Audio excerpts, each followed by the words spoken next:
It's been wonderful coming back to Richmond Ballet in a capacity of creating a new work. I haven't done that in a few years. I've been back to Richmond on tweaking many of the works that have been brought back, violin being one, Jangology being another, Bow Out being another, and two of which have been brought to New York City by Richmond Ballet.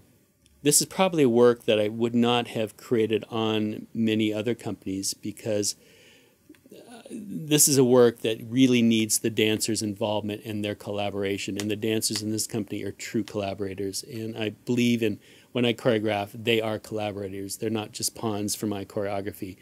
And I think what happens is they take ownership of the ballet. And I think that is so important that they take it. It's for them. It's not for my ego, so to speak, but it's for them as well, especially when it's created on them. We've had a blast. I love sense of humor, and this company also has a great sense of humor, and I love that. I love that. And they laugh at my jokes. What could be better? I particularly was taken by a London-based composer named Gabriel Prokofiev.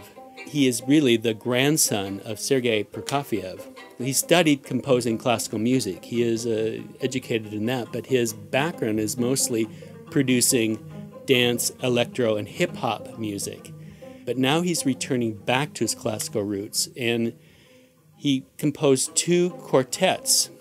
The actual compositions of the string quartets are so incredible and rhythmically different and fun, but he actually gave each movement to some of his friends that are hip-hop remix artists and dance remix artists, and took the recordings of which at the time he composed for the Elysian String Quartet, and they took these recordings and remixed them into dance music. And it's been an incredible journey listening to the original string quartet and then listening to the remixes as if it was in a dance hall. And I was very intrigued by this, and very intrigued by the freshness.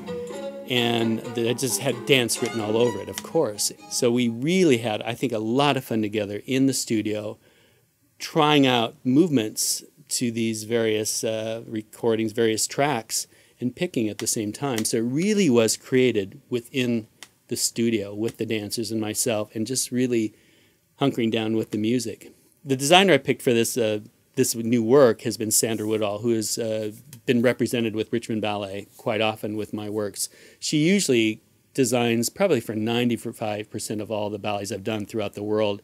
We have this great collaboration. She's from the San Francisco Bay Area. So it just was so easy to work with her, and we know each other forwards and backwards. So it was nice to be able to get her back to Richmond Ballet and create this work. It's a little more contemporary as far as design. It's not leotards and tights. So it's very simple. I really wanted to be able to see the lines, see the dancers, see the bodies, and really have fun with it, and have the audience have fun with it. And Sandra is very whimsical a lot of times with her designs as well.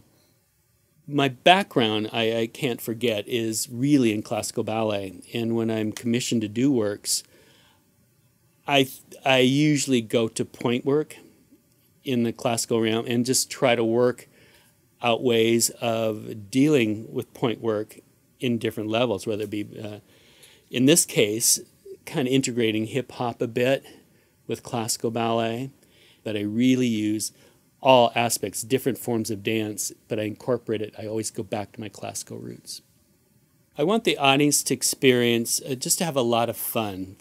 To me, that's the experience. There's no hidden meaning in this. There's no background of,